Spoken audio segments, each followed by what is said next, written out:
Ain't nobody tell me what the invitation was about. Because it certainly wasn't about what it's advertised to be.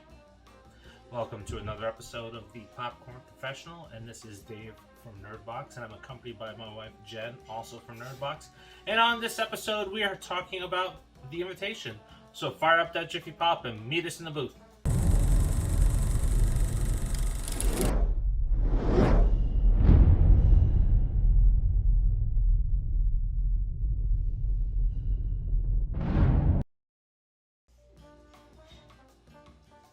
Evie takes a genealogy test and is discovered by her cousin Oliver, who invites her to attend a family wedding in England. She agrees and is whisked away to a large manor where her family and two other families have gathered for a weekend of festivities. Evie meets the lord of the manor, Walter, who begins to court her. She soon discovers that howling wind at night isn't just the wind, and there are things that creep in the shadows around her. Before we jump into our review, just a quick reminder that it is the quest for 5,000 subscribers. So, you can be a part of building a channel out by liking and adding a comment below. Because if you're already subscribed, how you can help is by doing those two things, because that expands the amount of people that get to watch it. So, when we hit 100 likes and 100 comments, we got stuff to give away. I'm almost tempted to give it away in a bundle. So, remember to hit those two things, and then when we hit 5,000 subscribers, you get this little awesome prize here. One lucky person gets yes. that. And it will be signed by Matthew Lillard and David Arquette, and you can't get it here in the States. So, let's dive into that review. This movie is a supernatural romance story that seems to channel 50 Shades of Grey without the sex. This is one of those jigsaw type of films, meaning that it struggles to find its own identity and it's pulling in pieces from other films, and it's very, very noticeable. And it's not the homage paying respect to the films that came before you. This is just, hey, I liked how this movie did that, and I'm going to borrow it, and I liked how that movie did this, and I'm going to borrow it. So the other movies that you instantly see is one, 50 Shades of Grey, right? Did that come out to you when we were watching it? With the Lord. Yes. Yeah. His delivery was just like Christian. Yes. Definitely just like it. So he must have modeled his character completely after that. Then, of course, there is Ready or Not. That jumps right out at you. And Get Out. Both blatantly in there. Yeah. And just to let everybody know, the original name for this movie was The Bride. Kill Bill. And what makes matters a little bit worse is that this movie is the foundational layer for what possibly looks to be a franchise. And the way it ended kind of didn't fit the entire movie. And it's like, oh, now we're going to comedy routine. And I wish I really could say what this movie was about, because there's a twist in there, but then it's going to spoil everything. But there are so many problems with this film, because the lore that they are tackling, they get completely wrong.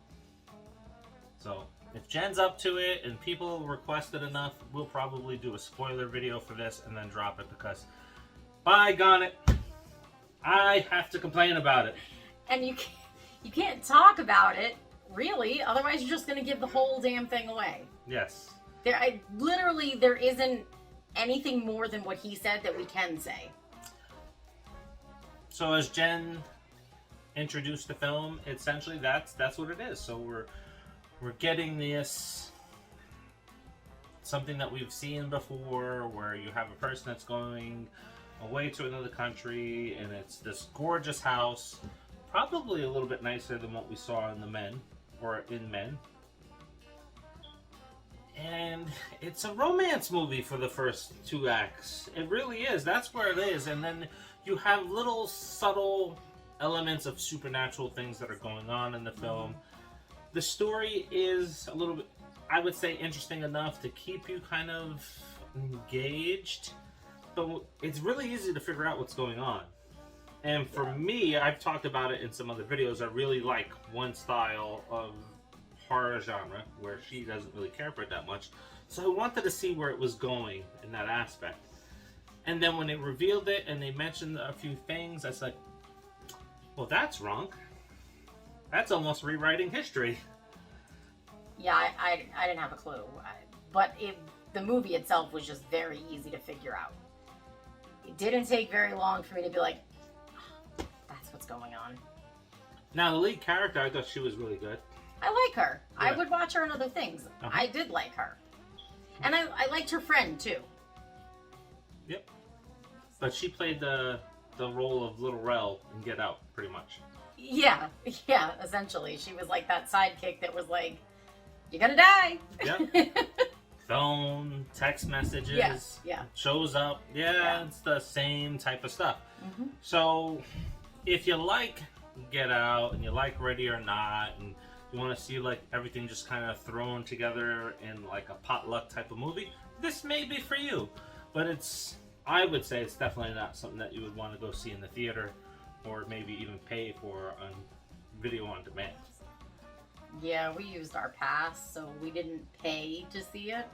At least we don't have to consider it to be that, because the amount of movies that we see pays for itself the first like couple of trips we make in a month. So I will say there is no cheap jump out scares, no massive bass that makes you jump in your seat. It's like, oh, everybody jumped. No, it was the damn bass that you turned up like 5 levels to get me to jump for that scene.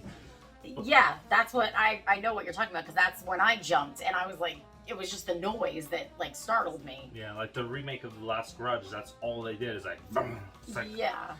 really? Come on. That was the scariest part, right? It was it was just the noise. Mm-hmm. Yeah, so by the time you get the reveal at the end, it doesn't fit. None of the stuff fits because, man, we really have to do a spoiler video.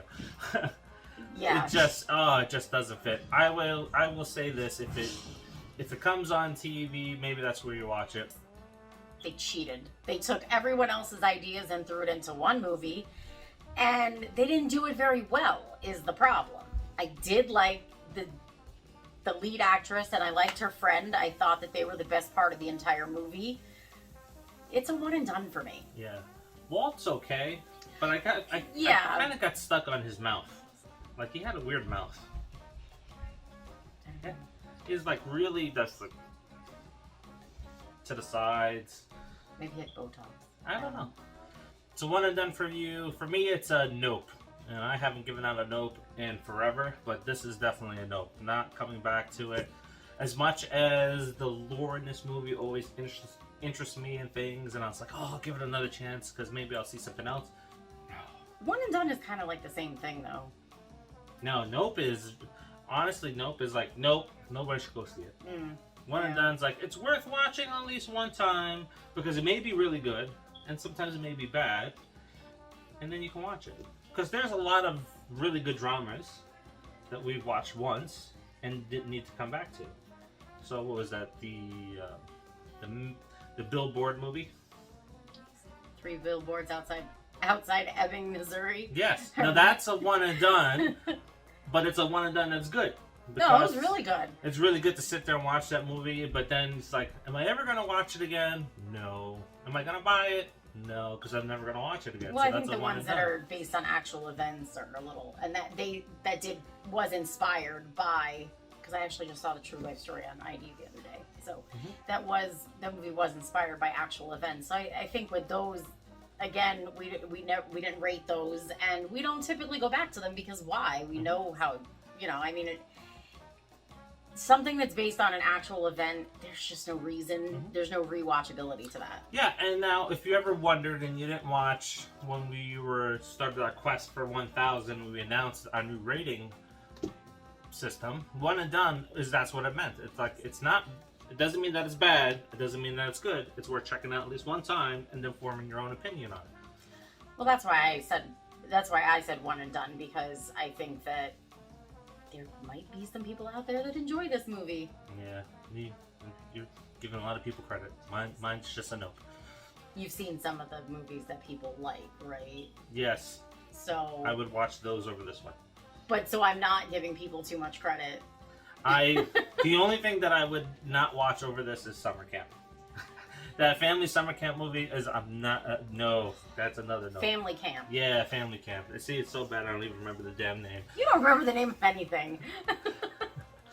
Alright, so, there you have it. Let us know if you've seen this film and what you think about it. And then, if we get enough comments, we'll do a spoiler video for this one, because I want to talk about it. And I want to talk to you about it, and I want to hear what your thoughts are on it, and all the screw-ups in this film. Yeah, so if you've seen it, or you haven't, and you just like to be spoiled, let us know, and maybe we will do a spoiler video. Yeah, and It's the only way we're really going to be able to really talk about it. yeah, this one's is kind of worth the spoiler video, so maybe we'll do it anyway. It's just, Okay, calm down. Alrighty. Anyway. Don't forget to like, subscribe, and share. Yes, remember the quest for 5,000 and your chance to win this cereal. And until the next, see ya.